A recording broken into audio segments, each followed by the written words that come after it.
I met Johnny by chance. It sparked amazing opportunities in podcasting and wrestling. Really interesting story. So I don't really want. I don't. I got really lucky. Actually, I was at Lion Championship, and um I was going around. I had a few girls with me who were my friends, helping me do interviews. I was just going around interviewing anyone who would take the mic. One my friend said, she said, there's Johnny, you might want to interview him. He is really famous. I was like, okay. I go up and I interview him. And I said, hey, Lean Fawn really did a really spectacular display. We all know you guys are here. You know, you guys have a really loyal fan base. You know, how you doing? And Johnny actually, he actually knew who I was, and it was, you know, and I was flattered that he knew. He said, "You're Zach, right?" And I was like, "Yeah." And he's like, "Yeah, if I see your stuff on Facebook."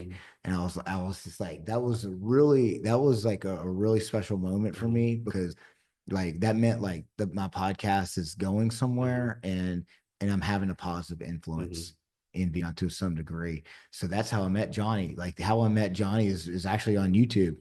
And he shared that on his page. And the next day he asked me to coach wrestling at Lee and Falm for a month. And I went down there uh every day, every weekday for a month. And Johnny, does he live here in Vietnam? He does. Okay. And so he's created like an MMA community called Lee and Falm. And he truly loves martial arts traditions. You know, that's his main motivation. And they have their own culture at Lee and Falm. And it's mainly Vietnamese. You know, there's only a few people in the class who could speak English. And I learned a little bit of Vietnamese, like there too. And they thought I entertained them when I tried to speak it. But that was the first time was when I interviewed him. And then he asked me to coach, which was a big honor for me, coach wrestling. Coached him in September, throughout September. And then after that, I interviewed him, and he said, "Hey, why don't you come to Gods of Martial Arts?" I was like, "Okay." I went to Gods of Martial Arts. They was held at Lee and Falm. And then I was like, "Hey, you mind if I just do some interviews?" And he gave me media passes, right? And he said, "How many media passes do you need?" I said, "3." And he said, "Okay." So then so we went down there and interviewed everyone. And then he said, "Hey, why don't you just help me recruit for Gods of Martial Arts next year?" And I was like, Nice. What an incredible opportunity. And this year there could be, it's possible that I'll be hosting the English version of GMA podcast and be a commentator, excuse me, for God's martial arts events. Isn't it crazy how opportunities come from where you probably don't expect them, right? Like, I bet in a million years, you could never plan that, right? You never like plan it out how it's working for you, right? You just never know. Like, you just got to put yourself out there sometimes and like the universe take control, I guess.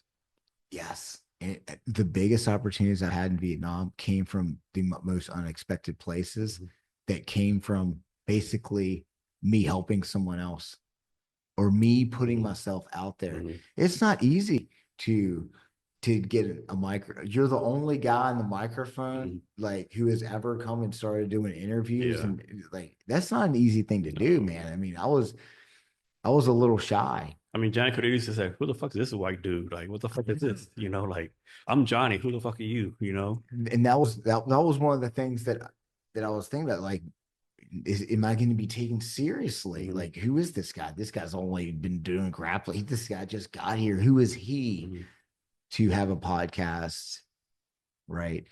So it was incredible. Working with Johnny is a true honor, and thankful for every opportunity he's given me. Talk about this a little bit, right? Talk about, we talk about this a little bit in a different way, but like the points of this getting started, right? Like you said, the podcast, it's never perfect, right? A lot of times people in life, like, I want to learn how to play piano or start a business. And they're, "Oh, I'm not ready yet." You're never fucking ready, right? So you talk about the points like this, you want to do something, let's just fucking do it, right? Get started. Yeah. So I just remember, like, and I think like a lot of podcast hosts are like this. I remember the first episode that we did. I watched it, and I hated the way I looked. I hated the way I sounded.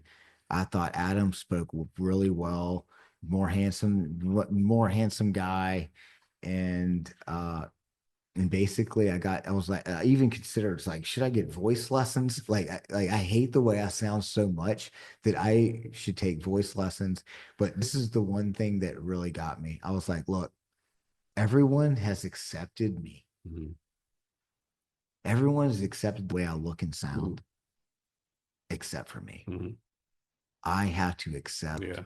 the way that I look and sound. And then after that, I just didn't really Yeah. care. Yeah. But I believe that this is an example of there's a huge reward, Mhm.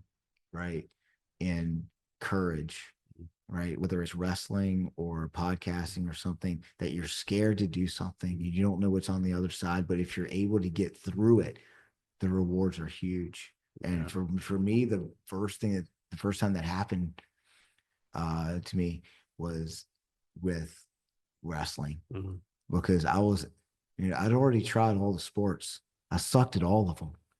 Right. I sucked at all of them. Like my uncle was the football coach. He wouldn't even let me play. You know what I mean? Like, I can't blame him. I was in third grade. Right. And then you start wrestling and you get absolutely humiliated for the first 50 matches. Girls were making fun of me at church. That's how bad it was. But then eventually I got through it, and then I became a pretty good wrestler.